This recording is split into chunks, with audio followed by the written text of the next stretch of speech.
Hello friends, तो आज हम पढ़ने वाले हैं क्लास 11 के बिजनेस स्टडीज़ का चैप्टर 9 जिसका नाम है स्मॉल बिजनेसेस एंड एंटरप्रेन्योरशिप। और इस वीडियो में हम पढ़ेंगे कि इंटेलेक्चुअल प्रॉपर्टी क्या होती है, उसके बाद इंटेलेक्चुअल प्रॉपर्टी राइट्स क्या होते हैं, आईपीआर वो क्या होते हैं वो हम पढ़ेंगे। उसके बाद हम देखेंगे कि कॉपीराइट, ट्रेडमार्क और पेटेंट क्या होता है। तो हम इन सबको डिटेल में पढ़ेंगे। तो चलिए वीडियो को शुरू करते हैं। शुरू करने से पहले आप हमारे चैनल सीबीएसई पॉइंट को जरूर सब्सक्राइब करें ताकि आपको एजुकेशन से रिलेटेड ऐसे और वीडियो देखने को मिले। तो सबसे पहले हम देख लेते हैं कि इंटेलेक्चुअल प्रॉपर्टी क्या होती है। Intellectual property refers to the creation of human mind, यानी जो इंटेलेक्चुअल प्रॉपर्टी ये वो प्रॉपर्टी होती है जो ह्यूमन के माइंड ने क्रिएट की है। ये कोई प्रॉपर्टी नहीं होती जो फिजिकल होती है, ये ऐसी प्रॉपर्टी होती है जो ह्यूमन के माइंड ने क्रिएट की है, जैसे कि literacy and artistic works, images, designs used in business etcetera.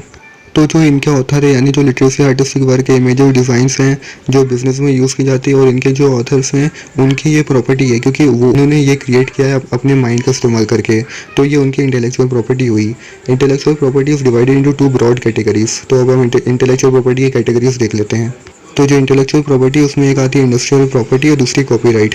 तो इंडस्ट्रियल प्रॉपर्टी है उसमें आते हैं पेटेंट, ट्रेडमार्क्स और इंडस्ट्रियल डिज़ाइन। जो पेटेंट ट्रेडमार्क के होते हैं वो हम आगे आने वाली वीडियो में देखेंगे। सेकंड है वो है copyright.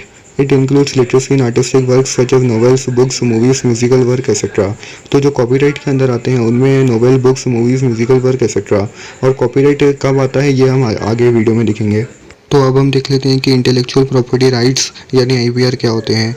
It is the right to not copy the original ideas expressed by someone such as industrial property और copyright of anyone without the owner's permission.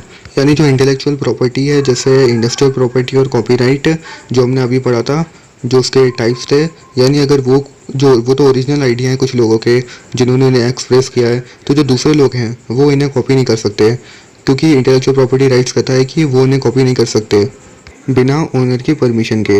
अगर ओनर परमिशन देता है तो वो उसे कॉपी कर सकते हैं या तो वो ओनर से इसे बाय कर सकते हैं। The author can sue the person if anyone copies और uses the its intellectual property for personal profit motive. और जो ऑथर है वो उस पर केस कर सकता है अगर कोई उसका जो प्रॉपर्टी है, इंटेलेक्चुअल प्रॉपर्टी, उसको उसकी बिना परमिशन के यूज़ करता है अपने प्रॉफिट मोटिव के लिए। तो अब हम देखते हैं कि कॉपीराइट क्या होता है। It is the right to not copy.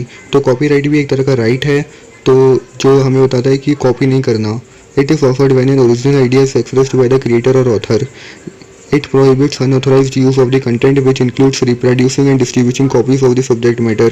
तो जो कॉपीराइट है उसमें भी यही है कि अगर किसी ने ओरिजिनल आइडिया क्रिएटर या ऑथर ने एक्सप्रेस किया है तो कोई और पर्सन इसका अनऑथराइज्ड यूज़ ना करे और इसका जो सब्जेक्ट मैटर है उनकी कॉपीज़ बना के उसे डिस्ट्रीब्यूट ना कर सके।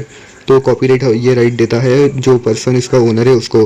जैसे यूट्यूब पे कोई वीडियो डालता है और उसके बाद कोई उसकी कॉपी करता है तो उससे कॉपीराइट आ जाता है। तो वैसे ही है ये कॉपीराइट जो इंटेलेक्चुअल प्रॉपर्टी के लिए भी प्रोवाइड किया गया है। तो अब देख लेते हैं कि ट्रेडमार्क क्या होता है। A trademark is any word, name or symbol or their combinations that lets us identify the goods made by a company, organization, etc. तो जो ट्रेडमार्क होता है यानी वो एक वर्ड हो सकता है या नेम हो सकता है या सिंबल हो सकता है या उन तीनों का कॉम्बिनेशन हो सकता है जो हमें आइडेंटिफाई करने में मदद करे कि ये इस कंपनी का प्रोडक्ट है। जैसे कि कोई कार होता है तो उसका एक सिंबल होता है और उससे ही हम आइडेंटिफाई कर लेते हैं कि ये उस कंपनी की कार है। Trademarks help distinguishing similar products in the market from its competitors. और जो ट्रेडमार्क्स हैं वही हमें डिस्टिंग्विश यानी डिफ्रेंशिएट करने में मदद करते हैं जो सिमिलर प्रोडक्ट्स हैं मार्केट में।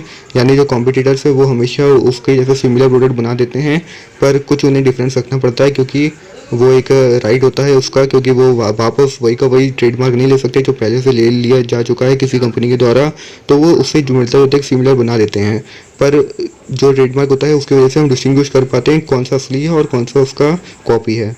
तो अब हम देख लेते हैं कि पेटेंट क्या होता है। A patent is a type of intellectual property right which protects the scientific invention which shows the technological advancement over already known products.